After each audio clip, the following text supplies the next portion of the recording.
تو ہم لوگ اس ویڈیو کے ذریعے جانیں گے کہ رمضان میں ہم لوگوں کو کیا ماحول پیدا کرنا چاہیے اور کس طرح سے ہمیں رمضان کے آخری حصے تک ہمیں کیا کیا کام کرنا چاہیے۔ تو حضرات، سب سے پہلے ہمیں تو پانچوں نماز کے پابندی کرنا چاہیے۔ نماز فرض ہے، اس کا چھوڑنے والا کفر تک جا پہنچتے ہیں۔ تو آپ حضرات دنیا کی کوئی بھی کام کرے، لیکن 5 منٹ کے لیے 10 منٹ کے لیے نکال کر اپنے آخرت کو بھی سدھاریں۔ 5 وقت 10 منٹ کر کے 50 منٹ کا ٹائم ہوتا ہے، آپ 24 گھنٹے میں 1 گھنٹہ نماز کے لیے نکال ہی سکتے ہیں۔ تو حضرات ہم لوگ عہد کر لیں کہ اس رمضان کے مہینے سے شروع کریں گے نماز 5 وقتہ، اور انشاءاللہ زندگی کے آخری حصے تک ہم لوگ نماز پڑھتے رہیں گے۔ یہ اللہ کے لیے ہم لوگ پڑھتے ہیں۔ اس کے بعد روزہ ہمارے لیے فرض کیا گیا ہے۔ روزہ کے متعلق بہت سارے مسائل ہیں، ہمیں روزہ کیسے کرنا چاہیے، کس طریقے سے کرنا چاہیے، ہم مسلمانوں کو کس انداز میں رہنا چاہیے۔ روزے سب پر فرض کیے گئے ہیں، سب کو رکھنا ہے۔ اس کو چھوڑنے والا گناہ گار ہوتا ہے۔ تو حضرات آپ سے میں اپیل کروں گا، گزارش کروں گا کہ تمامی حضرات روزہ رکھنے کی کوشش کریں۔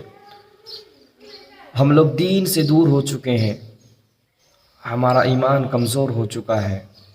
آپ لوگ بہتر جانتے ہیں کہ ہمارے ملک ہندوستان میں ہمارے اوپر کس طریقے سے عذاب آ رہے ہیں۔ آپ لوگ اپنے ماتھے کی آنکھوں سے دیکھ رہے ہیں۔ یہ کسی نے اور نہیں، اللہ تعالیٰ نے ہمارے اوپر مسلط کیا ہے ظالم لوگوں کو کہ ہمیں ستائے، ہمیں سکھائے، ہمیں ہمارے آخرت کو یاد کرنے کی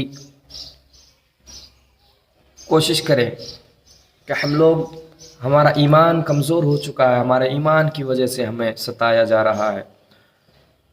میں آپ لوگوں کو ایک بات کہنا چاہوں گا کہ الحمدللہ اگر ہم تمام مسلمانوں کا ایمان مضبوط اور پکا ہوگا، انشاءاللہ کوئی مائی کا لال یعنی کوئی بھی دنیا کی طاقت ہمیں جھکا نہیں سکتا۔ ہمارا ایمان مضبوط کیسے ہوگا؟ ہمیں نماز 5 وقتہ پڑھنا پڑے گا، روزہ کرنا پڑے گا، زکوٰۃ نکالنا پڑے گا، صدقہ دینا پڑے گا، ہمارے پڑوسیوں کو دیکھنا پڑے گا کون بھوکے ہیں، کون کیا کر رہے ہیں، چھوٹوں پر شفقت اور بڑوں کی عزت کرنا پڑے گا۔ ہمارا دین تو یہی سکھاتا ہے۔ ہمارے نبی اکرم نور مجسم صلی اللہ تعالی علیہ وسلم نے دین تلوار کے نیزے پر نہیں پھیلایا، اپنی زبان سے دین پھیلایا ہے۔ تو آپ لوگ غور کریں اور اس رمضان میں بالخصوص پچھلے ساری چیزیں بھول کر آپ لوگ سوچ لے کہ اللہ ہمیں اس مہینے کے لیے چنا ہے، اور اس مہینے کے برکت سے 12 مہینے ہم لوگ نماز ادا کریں گے، روزہ رکھیں گے۔ تو آپ حضرات بے شک یہ کام ضرور کریں اور ایمان کو مضبوط کریں۔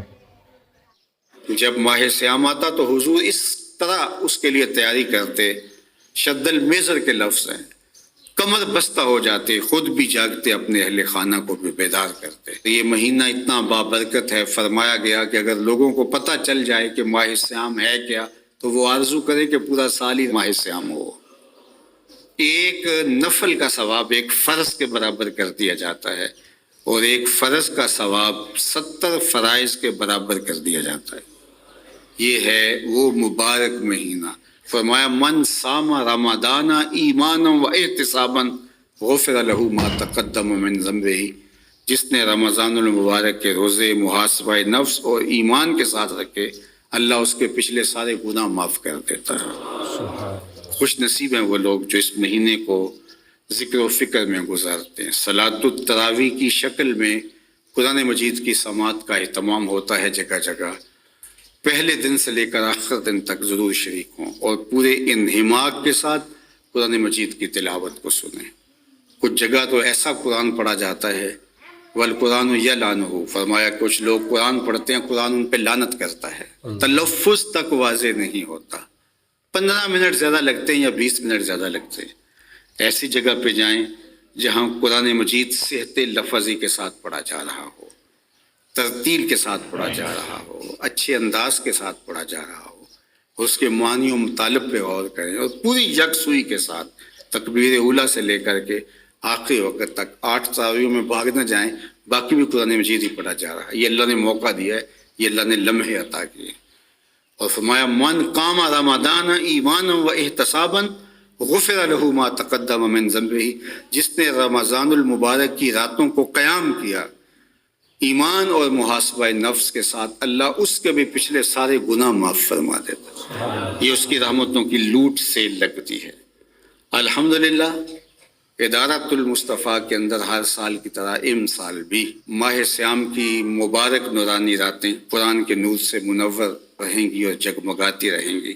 یہاں الحمدللہ سارخیزیاں بھی ہوں گی اور شبینہ بھی ہوگا، صلاۃ التراویح بھی ہوگی. افطار اور سحر کی مبارک گھڑیوں کے اندر آنے والے احباب کے لیے سحری اور افطاری کی ضیافت کا اہتمام بھی ہوگا. تو یہاں بڑے ہی سلیقے کے ساتھ حرم کے لہجوں میں قرآن مجید کی تلاوت صلاۃ التراویح میں ہوتی ہے. تو آپ تشریف لائیں اور یہاں ویسے ذکر فکر کرنے کے لیے رات گزاریں. شبینہ کا اہتمام آخری عشرے میں ہوگا تو وہاں آئیں.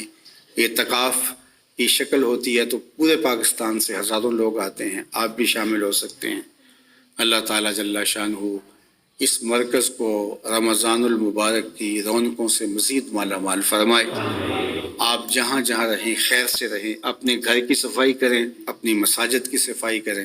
جنت میں نہ کوئی گرد پڑتی ہے اور نہ وہاں کا رنگ روغن میلا ہوتا ہے اور نہ وہاں کوئی فرسودگی آتی ہے، لیکن اس کے باوجود 11 مہینے تک جنت کی صفائی ستھرائی اور زیب و زینت کی جاتی ہے ماہ سیام کی خوش آمدیدی کے لیے.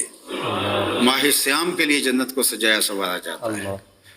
تو اس لیے آپ بھی اپنے گھروں کو، اگرچہ آپ کے صاف ستھرے گھر ہوں، اپنے گھروں کو اسپیشل 1-2 دن لگا کے تفصیلی صفائی کروائیں اور بچوں کو یہ شعور دیں کہ یہ اس لیے صفائی ہو رہی ہے کہ اللہ کا مہمان آ رہا ہے. یار کوئی عام سا مہمان ددیال سے ننیال سے آ رہا ہو تو ہم اس کے لیے اہتمام کرتے ہیں، یار ذرا ترتیب اچھی کر لو، کوئی مہمان آ رہے ہیں، عزت والے مہمان آ رہے ہیں. تو رمضان اللہ کا مہمان ہے، تو اس کے لیے اہتمام کیجئے، گھروں کو آراستہ کیجئے، خوشبوئیں سلگائیے، اپنی مساجد کا آراستہ کیجئے. ہم ہر سال رمضان سے قبل اپنے مرکز کی صفائی کرتے ہیں اللہ کے فضل سے، اگرچہ ہم اس کے ماحول کو بہت اچھا رکھا ہوا ہے اس کی توفیق سے، لیکن مزید ماہ سیام میں اس کو بہتر کیا جاتا ہے. خوشبوئیں سلگائی جاتی ہیں، ایک ماحول پیدا ہوتا ہے. تو اگر آپ ہر روز نہ آ سکیں تو کچھ دن ضرور آئیے گا، یہاں کے ماحول کا لطف بھی لیجیے گا. اللہ آپ کو بہتر صلہ اور اجر عطا کرے. آمین آمین.